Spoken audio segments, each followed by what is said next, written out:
Y manera costumbre, el 18 de marzo, Aruba está llena de festividad y eventos especial.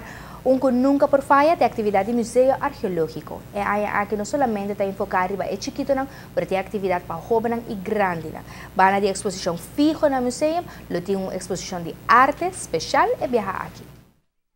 Club Kibrahacha lo expone quadranan qual nos granina atraha den un workshop con ahaya di artista local Rosana Coloway Tromp e lo expone esaki para gente público wak esaki disfrutar di gele bandri esaki Kibrahacha Boys lo dona un performance live dus er een guitarra trazendo a cena un ambiente di musica live e cursisten di school di musica di Edgar Kelpom também lo tuna un performance começando 10 horas de manhã acaba nos di música em vivo aqui no Museu Arqueológico Watapana Catering and Pastry lo tem venda de dushi snacks na e comida criollo aqui no museu e banda de tour essa aqui nos mens lo tem un workshop a trove para emocionar onde nan lo pot traha animalitos nan traha di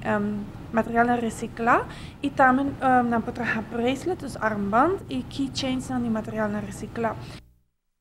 Pero ainda tem algum espaço arriba e tranqueira de caduche para emocionar que quer dibujar e of decorar com a arte nan traha durante o evento. Enfoque do museu é aqui da nang rol de comunidade sustentável. Da de suma importância para preservar história, cultura, natureza e tradição. E já ranção lo encaixar essa aqui na outra com diferente atividade nan kuting. Dia Nacional de Himno e Bandeira nos torna mais consciente de nossa herência cultural. No caso aqui, o museu tem o rol também para enfocar essa aqui, para mostrar ao público que é a importância de essa aqui, mas não somente de nossa herência cultural, mas também de herência de nossa natureza, nossa tradição, tudo isso aqui não. Já ranção agora, nós está invitar a gente público para vir passar aqui não, entre 10 de manhã para 12 de meio-dia.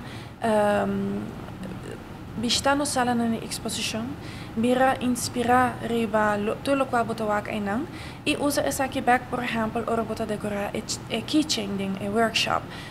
Dus tudo isso aqui não going on, já ranção dia 18 de março.